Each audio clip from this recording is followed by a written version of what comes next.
Just brought the puppies out again. I think this is the 4th time today. They've been out for a lot of time, and they eat it up. They love it. They really like this time, as you can tell. They get super confident when you sit down with them like this and just let them maul you. That's what we're after. We want them to think we walk on water. So we just let them play, and we constantly touch them and hold them and then put them down. We grab another one, we pick them up and we squeeze them and we put them down. This one's tugging on my shirt. We got 2 wrestling. Noelle's being mauled as we speak. She's winning, but I don't think it's a fair fight. So we're just about to introduce a freshly killed bird to them. A little early, but it really won't hurt anything. It doesn't hurt anything. There, you might see one grab it, but mostly they're just going to sniff it. Mostly, but we'll see. We've not done this with this group yet. I'm trying to get them all centered up here and get them all engaged in one area, and then we'll get a bird down to the whole group. And generally, just the busyness of the group kind of helps facilitate somebody grabbing it and kind of gets things started. So we'll see how it goes. Hey, what you little rat? What you doing? What you doing? You can see they're just super playful and they're just as healthy and nice as they could be. So let me grab a bird. Hey.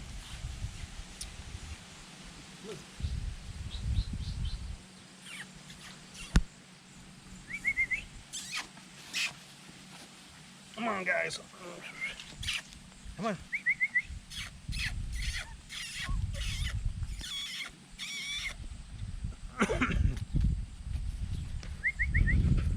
Hey, come on, hey. I'm gonna get over there and try that bird out. What's that? What's that? What's that?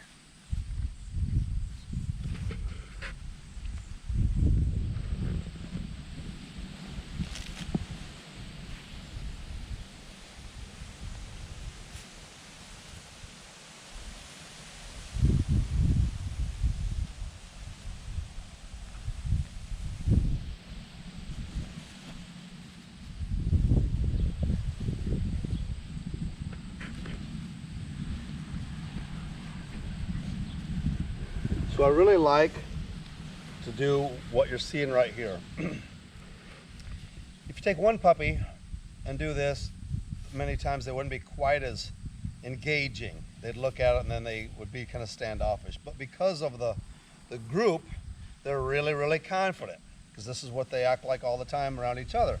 So just because their personal busyness, they're kind of helping each other overcome any fears.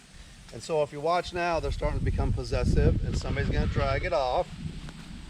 And that's exactly what we're after, is for somebody to grab a hold and maybe pull, and then it engages it. If somebody else happens to grab it, it engages them. And so this is kind of what you're looking for.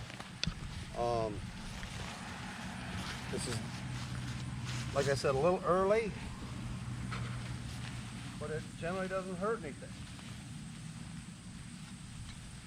And they're latching on wonderfully onto the bird. That's what we're after. It's just a real confident approach to grabbing birds. There's a great little grab by a puppy.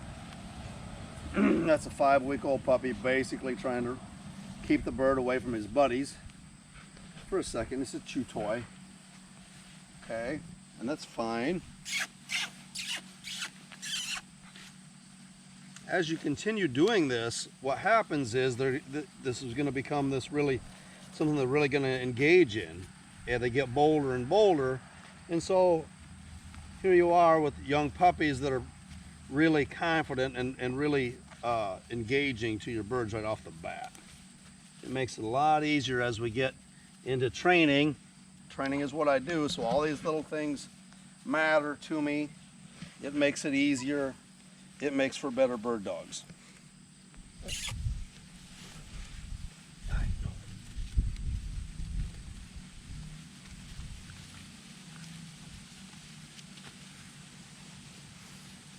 I am not worried about hard mouthing.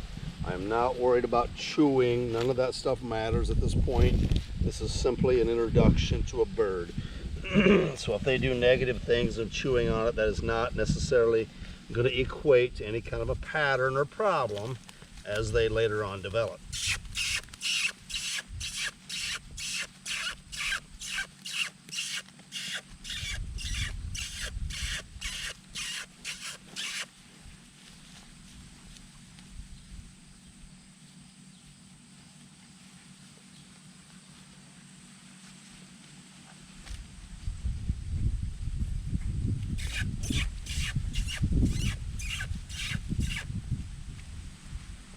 Their vision and all their senses are just waking up.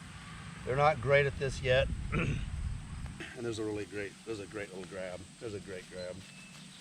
So I'll show you the water portion in a moment, but right now we're seeing some really aggressive puppies grabbing, pulling feathers, pulling. And if you continue offering this for a long time, or day in and day out, these puppies get to where you can flip a bird and they'll go get it without their buddies. It's a habit. We're building habits about this good stuff. And we need this as dog trainers. We need these dogs to be able to go grab something and be confident in that process. And that's exactly what we're seeing, is really confident little puppies.